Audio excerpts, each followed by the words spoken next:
we're going to have some kind of skewed perspective on things. It's not going to be an accurate representation of the whole spectrum of opinions. But as we just said, that's not necessarily a bad thing. And being in an echo chamber, quote unquote, doesn't mean you have to be uninformed.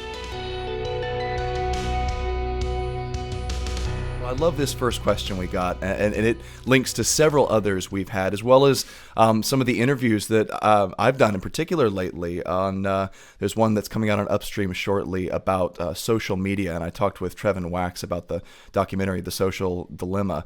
But this listener writes in, several times over the course of several podcasts, the idea has been expressed that we too easily can live in an echo chamber of ideas. Let's be honest, my time is spent reading from a specific curriculum and listening to Breakpoint podcasts, Q&As, weekly recaps, etc., plus watching Colson Center produced webinars, short courses, and What Would You Say videos. I feel more informed and equipped to deal with current events and ideas this year than I ever have in the past, but I'm concerned with all of the carefully curated content that I'm ingesting. I love that. That I'm guilty of living in an echo chamber. You might say a Colson Center echo chamber. Am I negligent if I'm not actively seeking out other voices on current events and ideas, especially those outside of a biblical worldview? Yeah, let me just be clear. You should avoid all echo chambers except the Colson Center. The Colson Center echo chamber. You should live there. That one's okay. Yeah, this is okay to live. It's like, sometimes I talk about how research now says that Americans are more addicted than ever before. Because we're addicted to sex and drugs and chocolate and the internet and smartphones and each other, and that's an old reference for you. And then I get to coffee, and then I'm like, well, wait a minute, that one's okay because that one's mine, right? So I appreciate the thought here. I don't want to give the impression when we talk about the danger of an echo chamber, though, Shane, to give the impression that somehow that means that you should listen to everyone, or that you or that every we have these really strange mantras in our culture that every opinion counts, and that getting a multiplicity of views is always a good thing to do, or just because, in other words, diversity is good for diversity's sake. Right. And I'm not talking about diversity of ethnicity or diversity of gender. I'm talking about diversity of, just opinion. Some opinions are just dumb. Some opinions are dangerous. And of course, many opinions could be wrong. Do you care to offend audience members and give examples? Anyone who's listened to us apparently as much as this questioner has is going to know exactly who we're talking about. I just think that but that is one of the views, right? When you live in a world in which you've given up on any sort of standard for right and wrong, then the diversity of culture and the diversity of experience becomes the diversity of truth. And that's just not a thing. That actually is something that shouldn't exist. And then things are better as long as there's a multiplicity of voices. They can be better, but they're not necessarily better if you don't have any sort of fixed reference point. So I just think that that's an important corrective to this idea that we don't want to live in an echo chamber, but that doesn't mean that every opinion counts. Some opinions shouldn't count. And of course, it's impossible to live with that standard. So in other words, diversity of opinion is an instrumental good. It's a means of getting at truth. It's not a good in and of itself. Otherwise, if diversity of opinion is good, then the Tower of Babel was the ideal situation because everyone had a different opinion about what was being said. It's just confusion. It's not in itself something to seek. Hey, can I just say that Jesus' Storybook Bible take on the Tower of Babel is one of the best. Have you seen that? I totally forget. My wife was reading it to the kids the other night. Not that one, but it's been a long time. It's something like she's talking about how and I'm sometimes I think that Jesus Storybook Bible kind of oversells the story. Oh yes. And this is one of those, but it's actually really funny. But it's something like I forget what it is. It's classic. I should go find it here, and we should. You must be great at parties, John. That was a great joke. That was a great one. No, it was something like somebody says, "Pass me." It's something like somebody said, "Pass me the hammer," and the other person thought, "You're an idiot," or something like that. It was that's how she framed it. I love the one with the meme with Gru from Despicable Me, where he's got his mastermind evil plan, on the board, and he's like, "Build a giant tower that stretches to the heavens. We will reach God with this tower." all the workers talk in different languages. And it's like, and then it goes to Hebrew or Greek or something, and he looks over and he's all disappointed. Yeah, it's amazing. That's great. I think that's a great way to put it. That a diversity of opinion is an instrumental good at best. It's not an ultimate good, and that's kind of the confusion that our culture has made it. But I do think, look, you should test everything. That's what the Apostle John says. You should test everything. Test all the spirits. Paul says test everything. And I'm grateful that the content that we produce and the training courses and that sort of thing is found to be useful for so many. It's one of the coolest things over the last couple of years to hear from so many people who really appreciate this or really thoughtful about this or maybe disagreed with that, but just the process of disagreeing has actually sharpened all of our thinking on it. And that's what this whole thing is really about. But no, you shouldn't just listen to us. I mean, we produce enough that it will fill your, podcast feed unless you're, maybe driving trucks for a living, and then you can maybe get through all of our stuff. But I think that the most important thing to do is to test everything you hear from us from Scripture and in the community of faith. That's the church is not an optional a membership for the Christian. You are part of the church, and so you need to be part of that local church, and that with the Scripture itself needs to, they need to be brought in as kind of measures of what we're saying, kind of what we're pointing to, and what our guests are pointing to.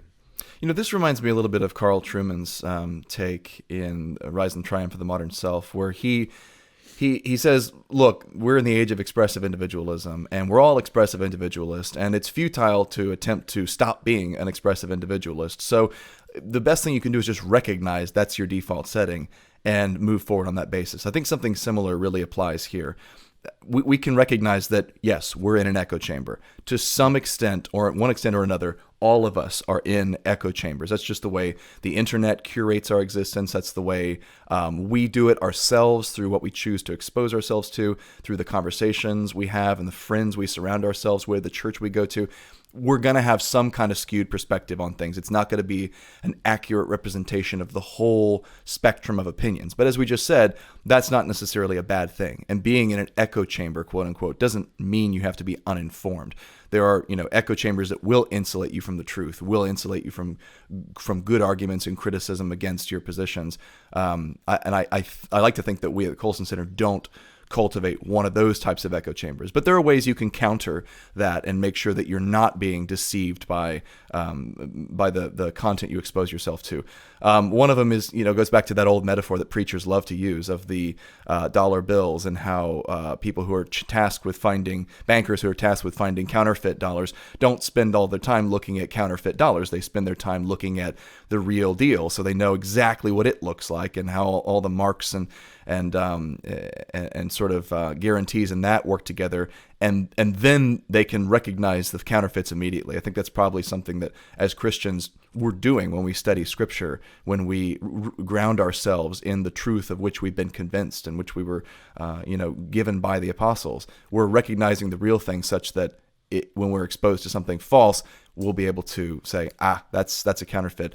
I would also say watch debates. They're one of the best ways to learn these sorts of all sides of these sorts of issues. Watch what happens when both sides are well represented, and a Christian, for instance, or a conservative, or an advocate for natural marriage, or whatever, or a pro-lifer goes up against someone with the opposite opinion, and see how the arguments stand up. And then after a while, when you watch those, you'll realize that debates are kind of the same stock issues re-expressed again and again. There are only so many arguments on an issue. Once you've watched a few of those, you get the shape for how both sides are thinking, and then you're able to really distinguish and choose between them. I'd also say read authors who do what's called steel manning their opponents. Okay, so you've heard of straw man arguments. It's where you basically summarize your opponent's argument really badly, and then knock it down and act like you've won the debate, when in reality you've just lied about what they believe and presented a super weak and pathetic version of it that's easy to defeat. People who steel man their opponents will give the most generous presentation possible of their position. Like, here's the best possible argument that we can make or that we can find made for instance, the pro-choice position? What is, like, we're going to go to Judith Jarvis Thompson or someone who's really thought this through and given arguments that sound really compelling, and then we're going to deal with those. We're not going to deal with, the talking points on Planned Parenthood's website or whatever. That's just an honest way to deal with those ideas. And I think if you find Christian authors, speakers, writers, podcasters who steel man their opponents and then deal with that strongest version of the argument, you're going to be on the right track. And people that come to mind in that vein, obviously C.S. Lewis, I have to mention him, but he does that. He really steel mans. But he's better than that. C.S. Lewis is one of those guys like Jonathan Edwards who takes his opponent's arguments and actually makes them better. Yes, and then takes them down. Right. Jonathan Edwards did that to the critics of the Great Awakening, First Great Awakening. I think obviously Lewis does that. I think that there are some examples today of people who really take that seriously to the extreme. I think Scott Klusendorf does that really remarkably on the abortion issue. I mean, yes. when he pretends to be an abortionist, he's better at arguing for an abortion than anyone I've ever seen debate. All the kids in the classroom are just scared spitless. I had a professor like that in college who was a young Earth creationist and actually argued on behalf of a theistic evolutionist, and it was just a really remarkable thing because he made all of their arguments, way better as well. I think all of those things are so important. And by the way, I'm expecting, and I would be really disappointed if we don't get this question next week, which is, John, I've heard you speak, and you hate that. Bank teller only look at the real thing analogy. Why did you let Shane get away from that? And I'm so tempted to just attack it, although the way you used it is a legitimate use, and people are going to be so confused because I have hammered that illustration for years. But it's a context. Oh, I know. It's a contextual. That's why I used it just to get at me. No, it's a contextual one. There's a lot to say about that. I would say it's kind of what Nancy Pearcey calls having a baloney detector. There's just, you don't need to know necessarily what's wrong with everything, but you got to have a good sniff test. Those were great suggestions, Shane. I just want to say around the Colson Center a little bit about kind of our philosophy or our approach to content. And if you are that deeply engaged with us, what would you say videos, our podcast, our several podcasts now, the short courses, the webinars, then we try to pull ourselves out of our own echo chamber. There's a strategy that we've really embraced that basically is to offer our platform to really thoughtful people who have thought through these things better than us, and then help other people connect with them. So we feature other authors. Our What Would You Say videos have a whole team of subject matter experts that are experts in the field. And yet we didn't want to make the argument centered around the expert. We wanted to make the argument centered around the argument. And so the experts behind those are not us. Many of us contribute to those, but there are other people that have been willing to help us produce something, for the common good or for the Christian good here. So we try really hard. I'm not saying we always do a great job of it because we produce so much content, but notice that one of the things that all Breakpoint products, all Colson Center products have in common is and Wilberforce Weekend is a great example of this. I mean, we will have somewhere in the neighborhood of 20 different people communicate, speak, lead, address different issues on that topic of the image of God. So we're going to take the image of God, put it in the middle, and then hit it from about 20 different angles from people who represent a variety of perspectives. Although, granted, we think they're in our camp, right? In other words, there's that mere Christianity that we share, or maybe we can call it now mere orthodoxy that we all share. And we're going to look at it from those angles. But that's one of the ways that we try to get ourselves outside of that echo chamber so that the content that goes out is part of that. I mean, one of those examples is our Proverbs prayer time, right, which we've done every week now for the last several weeks. This week, my friend Cheryl Batchelder, who's really one of the remarkable professional women in America. Has former CEO of Popeye's Chicken, did a remarkable turnaround of that organization, and so many other things. But just has really thought deeply about what it means to be made in the image of God as a woman, to think about what it means to be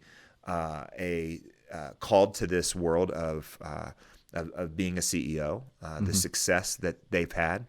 And that she's had, and what it means to see her work as being her worship. And she led our Proverbs time this week. It was really fantastic. Of course, we've been. You can find all of those. If you've missed those times, you can find those at breakpoint.org/proverbs. That's breakpoint.org/proverbs. And in fact, here's a little highlight of the time that she led of our kind of weekly time of guided prayer through the Proverbs. When I was a young leader, and I'd get in an awkward situation, maybe at church, I would say things lightheartedly like, yep, all these roles couldn't possibly be intelligent design, and there would be a twitter. And then at work, I would joke that the title of my job was Think Like a Man, Act Like a Lady, and Work Like a Dog. I actually found a book by that title, and I left it out on the desk plainly for people to see. They would laugh momentarily, but they were also processing that confusion about a married mother, a Christian, a wife, a friend, all of those things, and also in a business leadership role. But I would tell you now that I'm in my wisdom years, I think I have more perspective on that calling. And today I would tell you I'm pretty clear that those roles were all God's design for my life, and decidedly part of my calling to serve him faithfully, both in my home and in the corporate workplace.